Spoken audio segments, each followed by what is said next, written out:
Welcome to The Late Show, everybody. I'm your host, Stephen Colbert. Donald Trump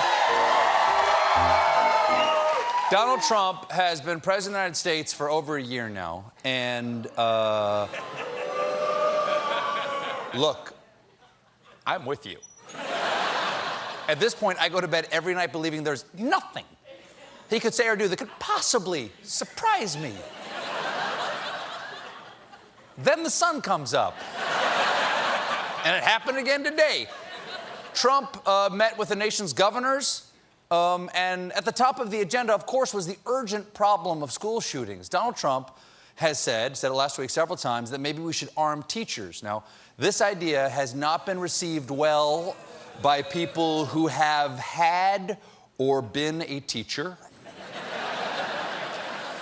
And faced with the self-evident flaws of Mrs. Ferguson packing heat in homeroom, Donald Trump today reconsidered his position and instead approached the problem with a more nuanced, multifaceted, and comprehensive solution. I'm just kidding. Sorry, just kidding. No,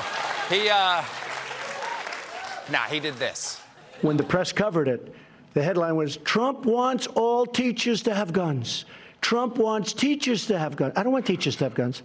I want highly trained people that have a natural talent, like hitting a baseball or hitting a golf ball. Oh, yeah. Yeah, everybody knows shooting a gun is a natural talent. Not everybody's got it. No, you have to be born with at least one finger. And sometimes it's the only way out of the neighborhood, you know? Yeah, you just gotta do Playing gun ball. You guys know gun ball? You give one guy a ball and then you shoot him. And you got a really good team, you know, good players on both teams. Sometimes nobody wins. Or maybe principals should just scout the shooting ranges. If you see someone who's a good shot, you say, congratulations, you're teaching AP chemistry. That's how you pick the best ones. All the best teachers. Now, of course, Trump's saying they like the idea. The people like the idea. It's got traction. Of course, Trump's saying arm the teachers because if you're in the pocket of the NRA like he is, the solution is never fewer guns. The solution is always more guns.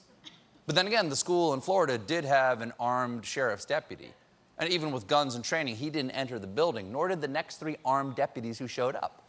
So maybe arming people's not the answer. I mean, who among us really could honestly say what they think they would do in that same situation? You know, I really believe, you don't know until you test it, but I think I really believe I'd run in there even if I didn't have a weapon. Wow. It's a brave man. Okay. There's a lot in there that I doubt, but the part I really don't believe is that he can run. I just don't see it.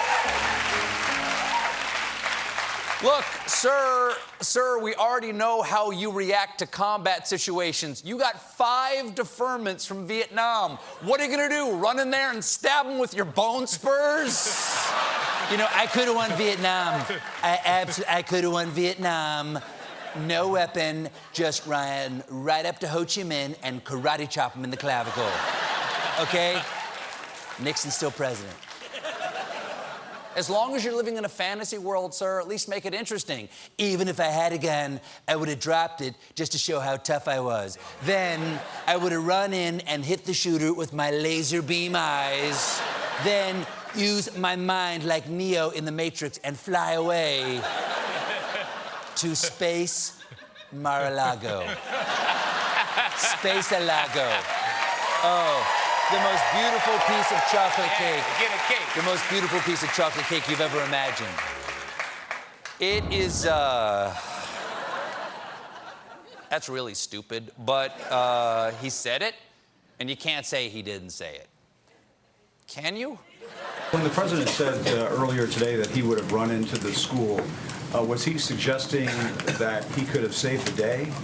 I think he was just stating that as a leader, he would have stepped in and hopefully been able to help as a number of the individuals that were in the school, the coach and other adults, and even a lot of the students stepped up and helped protect other students. I think the point he was making is that he would have wanted to have played a role in that as well.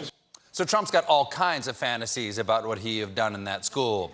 President believes he'd had a big role in the school. If he were a student there, he'd be captain of the football team, probably dating the hottest girl. The other kids would call him Big Donnie. He would sit at the school lunch table, but in the end, he surprises the nerds when he shows up to help them win the state spelling bee. Yes, next question. Trump told the governors, again, it's not the guns. He knows exactly who's at fault. You have to also look at videos. They're vicious. You look at some of these videos. I mean, I don't know what this does to a young kid's mind. The internet, movies. You look at these movies that are out today. I see just by a commercial the level of craziness and viciousness in the movies. I think we have to look at that, too. Maybe we have to put a rating system on that. Well, if you're looking for fresh ideas, that guy, he's your man. Yes, why don't we have some sort of rating systems on movies? What would you have? Some sort of letter. Some sort of letter system like G for gory and R for respectful or X for excellent. Of course, PG-13 is if Paul Giamatti plays 13 characters. He's that good. He could do it. That boy, good.